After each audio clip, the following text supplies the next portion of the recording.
കേരളത്തിലെ റബ്ബർ മരങ്ങൾ കർഷകർക്ക് ധാരാളം പണം സമ്പാദിച്ചു കൊടുക്കുന്ന ഒരു വൃക്ഷമാണ്. റബ്ബർ ഒരു നാണ്യവിളയാണ്. എന്നാൽ ഇത് ഒരു ട്രോപ്പിക്കൽ സസ്യമാണ്. ഉഷ്ണമേഖലാ പ്രദേശത്ത് വളരുന്ന സസ്യമാണ് റബ്ബർ. നല്ല തണുപ്പും പകൽ നല്ല ചൂടുമുള്ള സമയത്താകുമ്പോൾ ഈ മരങ്ങളെല്ലാം തന്നെ ധാരാളമായി ഇല പൊഴിക്കുന്നത് കാണാം. ഇതൊരു വളരെ അതിശയകരമായ രസകരമായ കാഴ്ചയാണ്.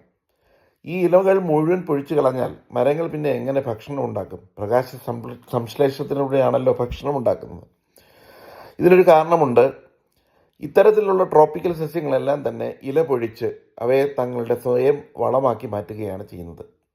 ഈ സമയത്ത് ധാരാളമായിട്ട് ഷുഗറും അതുപോലെ കാർബോഹൈഡ്രേറ്റുമെല്ലാം അതിൻ്റെ തടിയിലും ശിഖരങ്ങളിലുമൊക്കെ ശേഖരിച്ചു വയ്ക്കും. അടുത്ത തളിരിലകൾ വരുന്നത് പോലെ ഈ ഭക്ഷണം ഉപയോഗിച്ചാണ് ഇത്തരത്തിൽ മരങ്ങൾ അവരുടെ ജീവൻ നിലനിർത്തുന്നത്.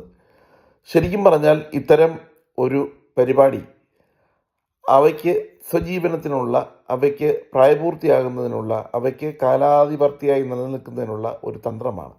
അപ്പോൾ ഇലകൊഴിയും മരങ്ങളെ കാണുമ്പോൾ ഈ ഒരു ശാസ്ത്ര സത്യം കൂടി നമ്മളെല്ലാവരും ഓർത്തിരിക്കേണ്ടതാണ്.